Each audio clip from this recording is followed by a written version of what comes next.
Olá pessoal, de volta mais uma vez para falar sobre as equações de tensão envolvendo uma máquina síncrona.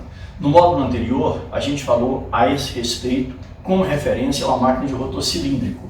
Foi importante aquela comparação de agora em função dos desdobramentos que os fasoriais podem apresentar. Hoje vamos trabalhar com a mesma situação, buscar a equação de tensão, porém vinculada a uma máquina de rotor de polos salientes. Como aconteceu anteriormente, usando o diagrama fasorial como referência, a mesma coisa aqui, tá? Porque em algumas situações os dados oferecidos são poucos, são escassos, e é necessário, algo que eu vim debatendo com vocês há mais tempo, desde o início do estudo de máquina síncrona, que o ângulo de carga também é uma grande referência para ser trabalhada, e é preciso que a gente comece realmente a exercitar isso, tá certo? Não fiquemos tão reféns de fator de potência ou de θ para um cálculo mais abrangente, mas o deltinho pode ser utilizado. Só que é preciso usá-lo no diagrama fasorial para buscar as equações de tensão e aí sim fazer o cálculo de corrente, de potência, conjugada, etc. Ok? Então, mesmo procedimento, mesma estratégia, só que agora para a máquina de rotor de polos salientes. E depois realmente de encerrado esse módulo, a comparação entre ambas realmente seria muito interessante com relação às duas equações de tensão. Pois muito bem, imaginemos uma máquina síncrona de rotor de polos salientes operando como gerador no estado de superexcitação.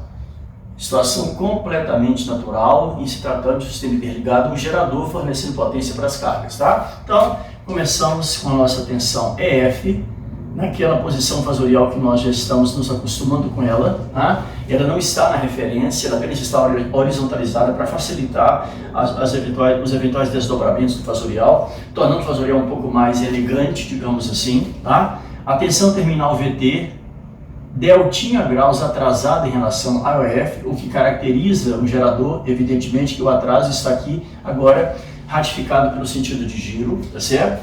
Verificamos que existe uma superexcitação clara aqui, se nós prolongássemos o VT e projetássemos o EF, essa projeção seria maior que o VT, o que caracteriza uma máquina superexcitada. Então, sendo assim, o gerador está fornecendo potência reativa indutiva e a nossa corrente A, θ graus atrasada em relação a VT.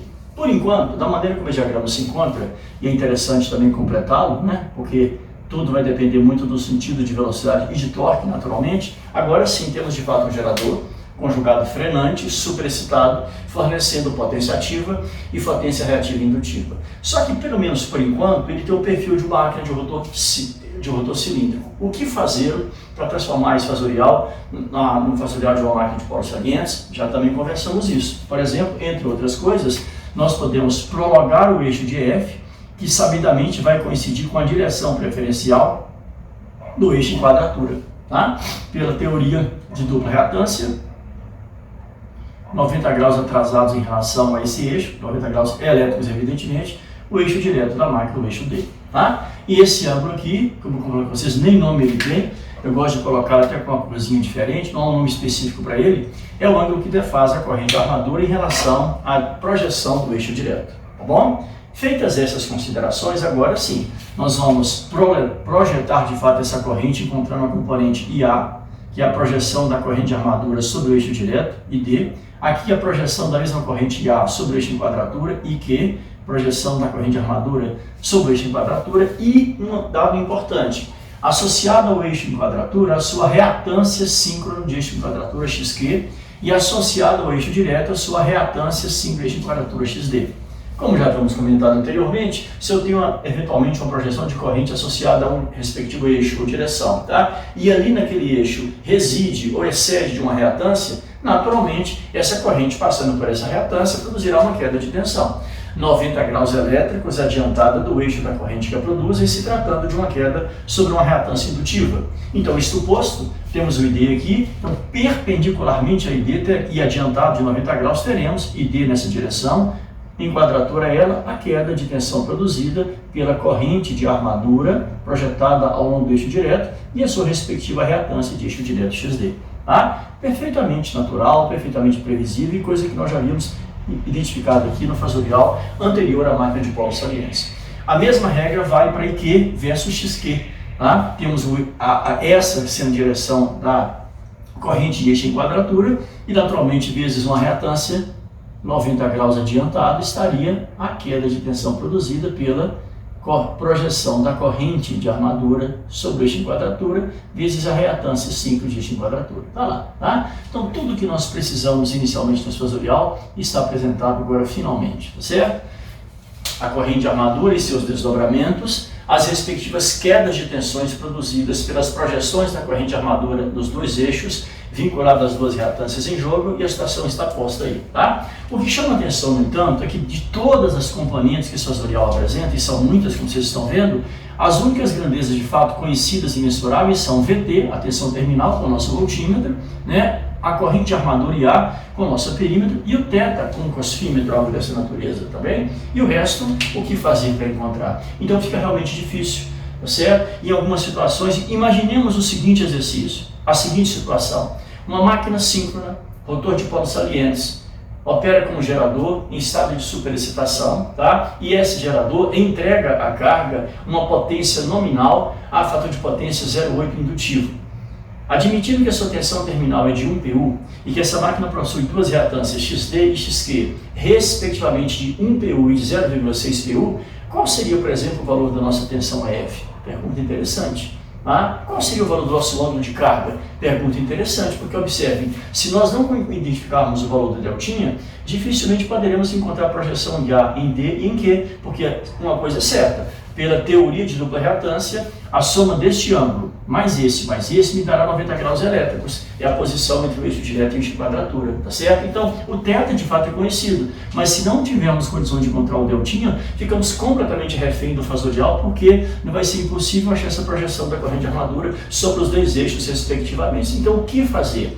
Preste atenção, é uma das possibilidades. É uma das opções encontradas, tá certo? Alguns autores, inclusive clássicos na área de máquinas, utilizam desse recurso. De preferência, tentam fazer uma coisa mais simples, mais visível, quem sabe uma geometria plana associada a esfasorial, sempre buscando a solução a mais simplificada possível para questões dessa natureza e desse nível de complexidade, tá certo? Então vamos lá. Uma das metodologias possíveis. Queria inicialmente identificar com vocês um triângulo de corrente muito importante, que é esse aqui, ó. Chamamos esse aqui de ponto de origem, esse aqui de ponto A, esse aqui de ponto B, por exemplo, do fasorial. Quero chamar a atenção para o triângulo OAB, retângulo em B, tá? Triângulo OAB, retângulo em B, visivelmente um triângulo de correntes. Observem que nesse triângulo proposto, sugerido no próprio fasorial, todos os vetores são conhecidos, os dois catetos e naturalmente a hipotenusa. Poderia dizer, por exemplo, que a hipotenusa OA equivale exatamente à corrente de armadura IA, como nós podemos observar no fasorial. Os cateto OB equivale à projeção dessa corrente sobre o eixo direto, ID, e o cateto AB ou BA é exatamente quem? A projeção da corrente de armadura sobre o eixo em quadratura, ou seja, a nossa corrente IQ. Então, percebam que esse triângulo retângulo aqui, repito, OAB, retângulo em B, tem todos os seus valores identificáveis no fasorial. OB e D, AB ou BA e Q, e OA, a hipotenusa da corrente de armadura relativa, né, a essa posição fasorial. Perfeito? Combinado? Identificados então os parâmetros relativos a esse triângulo. Olha o que nós vamos fazer então. Com a nossa régua nós vamos prolongar o eixo da corrente de armadura, prolongando o eixo da corrente de armadura, e então, perpendicularmente a essa prolongação, a esse prolongamento, perpendicularmente a esse eixo, eu vou traçar um novo eixo que agora vai fazer relação com a tensão terminal VT. O interessante seria colocar uma régua nessa posição e um esquadro nessa, usando o dorso do esquadro para quê? Para baixar uma reta perpendicular à projeção dessa corrente de armadura. Tá cá. Por mais que o meu diagrama esteja, tá? Por mais boa vontade que eu tente em traçar o meu fasorial, eu fico aqui refém, né, da ausência desses dispositivos para mostrar isso para vocês. Então, olha bem, prolongar o eixo da corrente de armadura e com o esquadro, por exemplo, deslocando desse prolongamento, usando o dorso dele, baixar uma reta perpendicular ao prolongamento da corrente de armadura. Isso é muito importante. Observem que, ao fazer isso, tendo o terminal, o ponto final, o referencial final do diagrama ou do vetor VT como referência, olha só, percebe-se então que essa reta perpendicular ao prolongamento de A, ele intercepta o F mais ou menos nessa posição. Tá? Não intercepta nesse ponto final da tensão EF, isso é muito interessante. Se interceptasse nesse ponto, seria um indicativo típico de uma máquina de rotor cilíndrico. Isso pode ser discutido até com um pouco mais de detalhe posteriormente. mas a prática mostra, se você fizer isso em escala, usando o ferramental adequado, que toda vez que você prolongar a corrente de armadura e baixar uma perpendicular a ela, estando essa máquina operando superexcitada, a partir de VT, essa reta suporte perpendicular vai interceptar o EF mais ou menos nessa posição, e não nessa, como aconteceria numa máquina de rotor cilíndrico, tá bom? Inegavelmente, essa reta aqui tem uma direção J e A. O que é isso? É uma reta, né, que foi traçada perpendicularmente ao eixo da corrente de armadura. E esse J, como nós sabemos, indica esse caráter ortogonal que essa direção naturalmente teria, tá bom? Feito essa reta traçada perpendicular ao prolongamento do IA, nesse ponto que ela intercepta o F, eu vou descer uma reta suporte perpendicular a quem? A componente J e DXD. Ok? Então, repetindo todos os procedimentos com calma. Eu vou prolongar a corrente de armadura, baixar uma reta suporte perpendicular a esse prolongamento, que contém o final do segmento VT, e percebo que essa reta suporte perpendicular a IA, ela intercepta o F nesse ponto. Nesse ponto de interseção com F, eu vou baixar uma perpendicular agora a quem? Ao segmento J e DXD, um ângulo reto nesta posição aqui, ok? E aí, olha que coisa interessante, vejam bem, tá? Imaginemos que eu fixasse esse vetor, esse triângulo nesse ponto e fizesse aqui uma figura de revolução, girasse esse triângulo ao redor desse ponto O, de tal forma que seria fácil identificar aqui esse novo triângulo retângulo O', A', B', retângulo em B', concordam? Triângulo O', A', B', retângulo em B', esse triângulo aqui, ó, já nessa nova posição. Observem que esse é um ângulo reto. Esse aqui também é, tá ok? Esse segmento aqui, que é o prolongamento do IA, é perpendicular a esse aqui como hipótese inicial, tá ok? Esse segmento aqui, perpendicular a esse como hipótese inicial. Claro que a corrente de armadura sempre está perpendicular à queda que ela mesma produz sobre a retância indutiva. Então, se esse vetor é perpendicular a esse prolongamento em relação a IA, e esse aqui, D, é perpendicular a J e DXD, esse ângulo aqui é congruente a este. Afinal de contas, né, são ângulos formados por lados respectivamente perpendiculares, então eles são congruentes. Consequentemente, se esse ângulo é reto e esse aqui também é, se esse ângulo é igual a esse aqui, em se tratando do que eu acabei de colocar, ângulos formados por lados respectivamente perpendiculares, consequentemente, esse ângulo aqui é exatamente igual a esse, até pela lei angular de Thales, né, que diz que a soma dos ângulos internos de um triângulo vale 180. Se esse aqui é congruente a este e esse é congruente a este, naturalmente esses dois também serão. O que significa dizer que o triângulo OAB, ele é de fato semelhante ao triângulo O', A', B', porque caso ângulo em termos de congruência, não vai definir congruência de triângulo, vai definir semelhança de triângulos. Esses dois triângulos não são congruentes, eles são semelhantes, percebe? Porque os três ângulos internos são iguais, rigorosamente iguais, né? Como nós percebemos, dois ângulos retos, esse ângulo igual a esse em função dos lados perpendiculares, o que sobrou, naturalmente, também serão ângulos congruentes. Perfeito? Então, o triângulo OAB é semelhante ao triângulo O', A', B'. Nesse triângulo O', A', B', percebemos que o único lado de fato conhecido, se vocês me permitirem observar, é o segmento A', B'. O único realmente conhecido é o segmento A', B', que é quem? Ninguém mais, ninguém menos do que o próprio JQXQ, a queda produzida sobre a reatância de eixo em quadratura associada à projeção da corrente de armadura sobre o eixo em quadratura, porque o segmento OB é exatamente esse aqui, ó, que se apenas transportou para cá, transferiu para cá, para fazer a composição do fasorial. Esse segmento aqui, a linha B', é exatamente o segmento JQXQ. É o único lado conhecido desse novo triângulo, porque eu não sei quem é a linha B', eu sei que ele é um pedaço desse segmento J e DXD, como também não sei quem é o segmento A', tá? Isso realmente é sabido, tá ok? Agora, no entanto, algo nos chama a atenção. Olha o que eu vou dizer e bastante atenção, né? Se nós somarmos vetorialmente o segmento O', que é VT, mais o segmento O', A', que eu ainda não sei quem ele representa, qual é o seu significado, o que eu vou encontrar? O segmento O'. Observe que o segmento O' não é ainda o valor do EF, mas é um segmento que tem a mesma direção e o mesmo sentido de EF, o que significa dizer que, se nós conseguirmos encontrar o valor do segmento O', A' em módulo e fase, nós encontraremos o valor do ângulo de carga. Perceberam? Boa estratégia, né? Com tranquilidade, com fasorial utilizado, usando geometria plana, já temos uma solução factível para esse nosso problema anterior, identificar o número de carga. Repetindo, se nós somarmos vetorialmente o segmento O', que é VT, conhecido, tá? Um segmento O', que eu não conheço ainda, mas está identificado no triângulo, nesse novo triângulo O', B', se eu somar O', mais O', eu vou achar o segmento O', que, repito, não é ainda o EF, que o EF seria o segmento inteiro, mas é um segmento que tem a mesma direção e o mesmo sentido de EF. Logo, traz junto quem? O valor do ângulo de carga. Essa é a grande tocada, porque se nós somarmos, né, O', vetorialmente falando, é claro, com O', o que nós teremos? O segmento O'.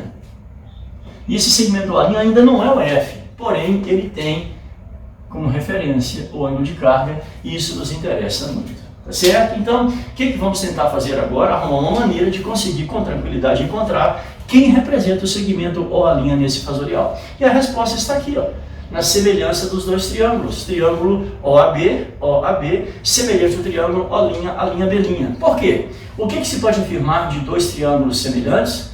Os seus lados são respectivamente proporcionais.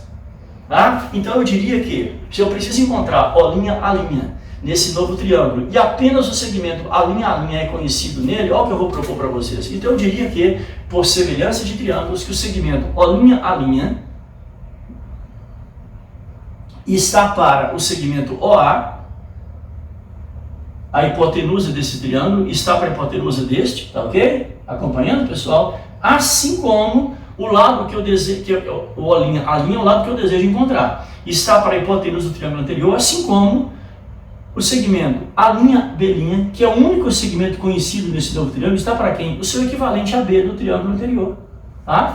Ora, baseado em que eu posso afirmar isso? Na teoria de geometria plana, que diz que todos os triângulos que são semelhantes entre si, além dos ângulos internos congruentes, possuem os seus lados respectivamente proporcionais, ou seja, as hipotenusas são respectivamente proporcionais e os catetos também são respectivamente proporcionais. Isso é importante que seja observado.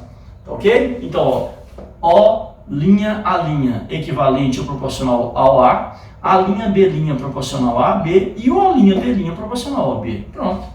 Sendo assim, o que eu vou fazer? Se o meu objetivo é encontrar quanto que vale O'A', o que se percebe? Que o O'A', um produto cruzado, vale quem? A'B' vezes OA sobre quem? Sobre AB.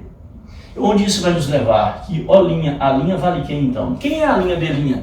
É o segmento conhecido, JQXQ. Aliás, o único conhecido desse triângulo, né, à direita do fasorial. Vezes OA. Mas quem é OA? É exatamente a corrente de armadura.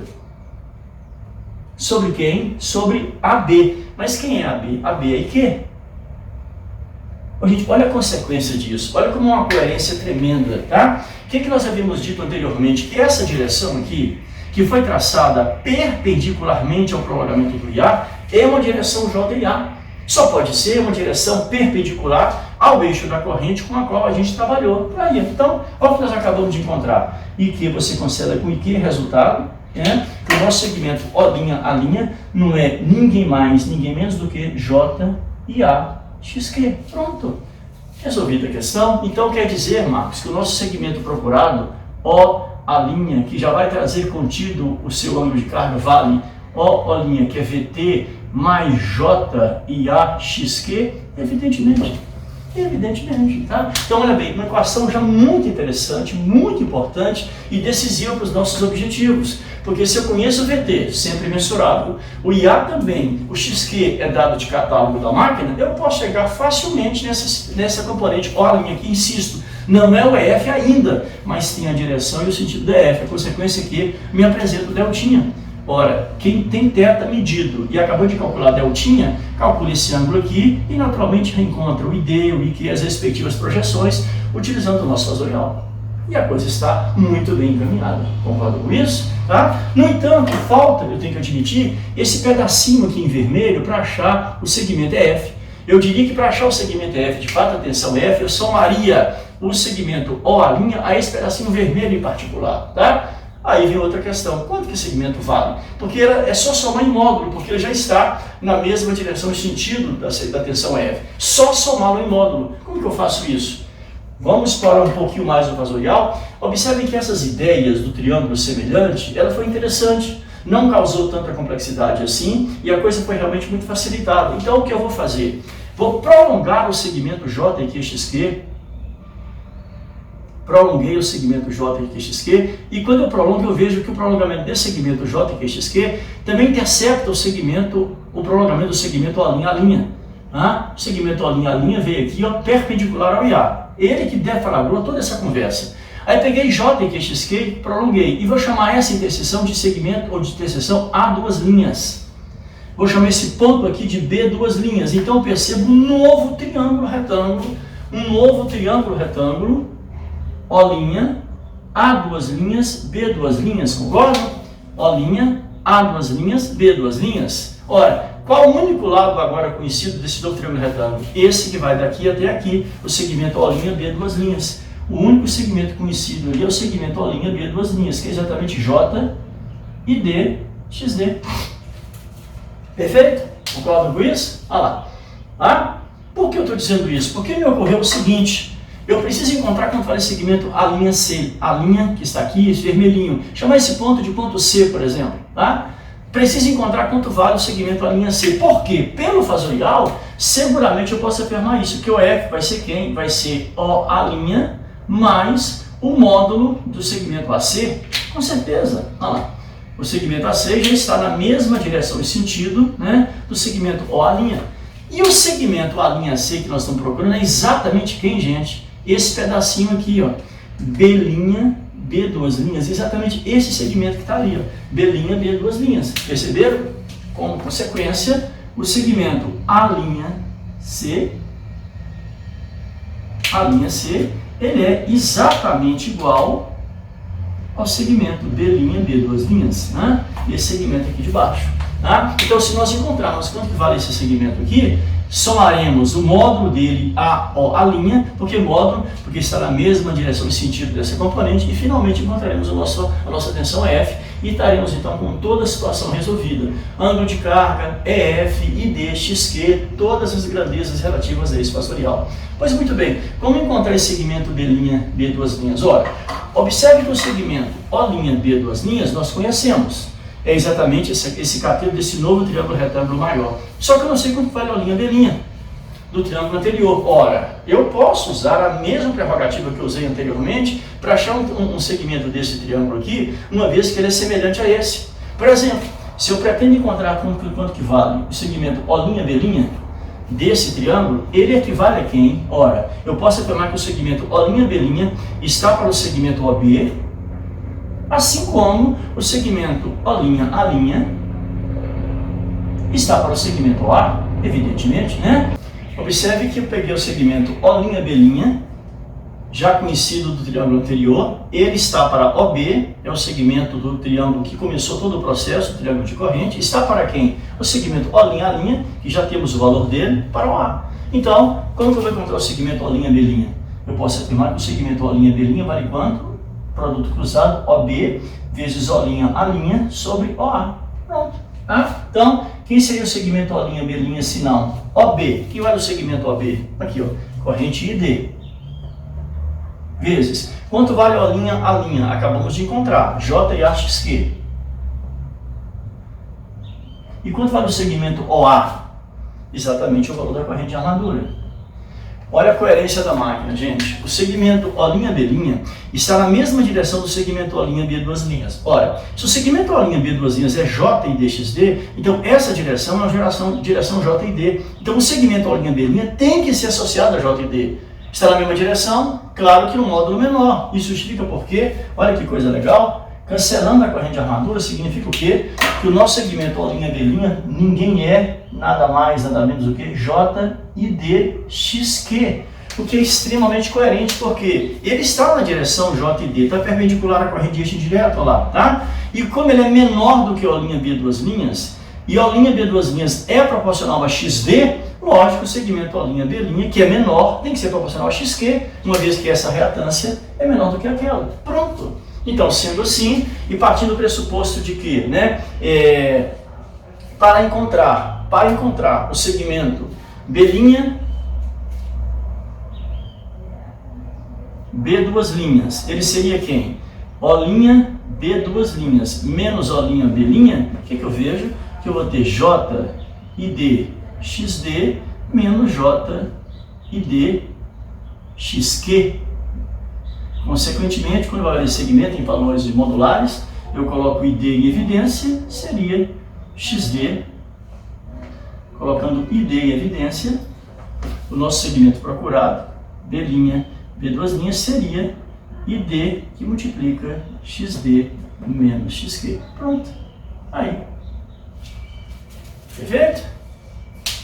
Ora, conhecido o nosso segmento B', B duas linhas, que representa a linha C, o que me falta então para propor para vocês uma equação final que vai me dar o valor do F? Ora, basta então substituir na íntegra, né, essa expressão aqui por seus respectivos valores, uma vez que o F vai ser quem? O', mais a linha C. Se me permitirem, para completar o nosso demonstrativo, sendo assim então, quem vai ser a nossa tensão F finalmente? Vai ser O', que é o VT, mais O', que é o JID, JIA, XQ, mais o módulo A', mais ID, que multiplica XD menos XQ, em volts por fase. Vamos lá. Expressão importantíssima e decisiva para cálculos envolvendo máquina síncrona de rotor de polo saliente. Repetindo, o segmento OC, que é exatamente o EF, ele vale quem? O', mais O', mais a linha C. Ou seja, VT mais JIA XQ mais ID que multiplica XD menos XQ. E aí poderemos então ratificar aquela tese sugerida alguns minutos atrás, que se nós prolongarmos a corrente de armadura e baixarmos uma perpendicular a ela, tomando o final de VT como referência, se essa máquina fosse de rotor cilíndrico, essa perpendicular ia coincidir com o ponto C. Mas como é de polo saliente, passou pelo ponto A'.